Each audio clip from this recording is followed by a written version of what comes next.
Assalamualaikum warahmatullahi wabarakatuh. Perkenalkan, saya Helena Starlangit dengan NIM 12120800042. Saya dari kelas 5A.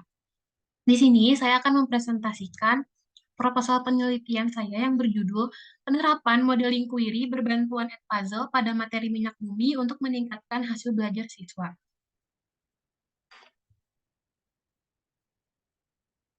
Lalu di sini ada latar belakangnya yang dimana kimia menjadi salah satu bidang ilmu yang tidak disukai oleh siswa.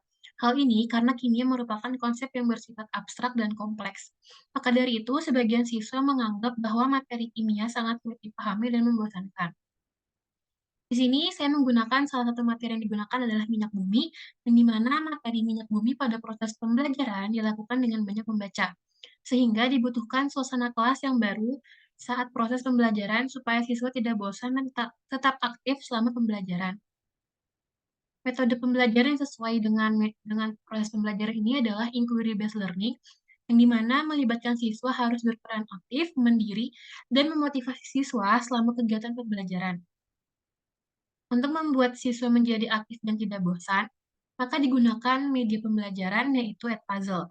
Edpuzzle adalah media pembelajaran berbasis video berisi pertanyaan yang dapat digunakan guru untuk meningkatkan suasana dalam proses pembelajaran menjadi aktif, menarik, dan menyenangkan. Kemudian, video tersebut dapat diambil melalui YouTube dan Academy Crash Course.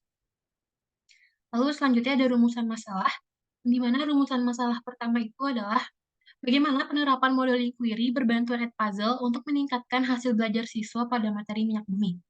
Yang kedua, bagaimana hasil belajar siswa setelah penerapan modeling query berbantuan Edpuzzle pada materi minyak bumi? Tujuan penelitiannya, yang pertama mendeskripsikan penerapan modeling query berbantuan Edpuzzle untuk meningkatkan hasil belajar siswa pada materi minyak bumi. Lalu yang kedua, menganalisis hasil belajar siswa setelah penerapan modeling query berbantuan Edpuzzle pada materi minyak bumi. Lalu di sini ada teori yang digunakan. Yang pertama itu ada inquiry based learning, lalu ada puzzle dan hasil belajar. Nah, inquiry based learning di sini seperti tadi saya jelaskan ya, di mana suatu metode pembelajaran yang mengharuskan siswa untuk berperan aktif untuk menyelesaikan persoalan secara mandiri ataupun berkelompok. Puzzle itu sebagai media pembelajaran dan hasil belajar itu tuh untuk sebelum penggunaan puzzle dan setelah penggunaan puzzle. Kaitannya dengan penelitian. Kimia menjadi bidang ilmu yang tidak disukai oleh siswa, karena kimia merupakan konsep yang abstrak dan kompleks. Inquiry based learning digunakan untuk membuat siswa berperan aktif selama proses pembelajaran. Untuk membuat siswa tidak bosan dan supaya pembelajaran menjadi menarik, maka diperlukan media pembelajaran yang digunakan adalah Edpuzzle. Edpuzzle berupa video pembelajaran berisi pertanyaan yang dikemas secara menarik sebagai sumber belajar siswa. Dalam metode ini, siswa diminta berperan aktif dalam kegiatan pembelajaran dengan konsep-konsep, prinsip-prinsip untuk menentukan solusi dari permasalahan yang diberikan secara mandiri. Lalu ada penelitian terdahulunya, yang dimana ada penelitian dari Sylvia Rajah tahun 2018 yang berjudul The Use Edpuzzle to Support Low Achievement Development of Self-Regulated Learning and the Learning of Chemistry, proceeding of the 10th International Conference on Education, Technology, and Computer. Lalu ada Sakina dan Iswandi tahun 2018 yang berjudul Pengembangan The Word Game sebagai media pembelajaran pada materi minyak bumi. Lalu yang terakhir ada Hanifa tahun 2023 yang berjudul Pengaruh Model Pembelajaran Discovery Learning Berbantuan Media Edpuzzle terhadap hasil belajar siswa pada materi larutan penyangga. Lalu di sini ada kerangka berpikir yang dimana pertama itu kita menganalisis capaian pembelajaran dan tujuan pembelajaran dari materi minyak bumi. Lalu di sini ada terbagi menjadi dua ya. Di sini ada tahapan pembelajaran inquiry yang dimana pertama itu ada dilakukan pendahuluan, lalu penyelidikan awal, pengamatan dan eksplorasi, diskusi dan tanya jawab, lalu diberikan tugas mandiri, penilaian tugasnya itu melalui aplikasi Edpuzzle tadi, lalu yang terakhir adalah refleksi dan umpan balik. Lalu di sini ada alur tujuan pembelajaran, di mana menjelaskan proses pembentukan minyak bumi, menjelaskan komposisi minyak bumi, menjelaskan pemisahan fraksi-fraksi minyak bumi, lalu menjelaskan kegunaan dan dampak dari minyak bumi.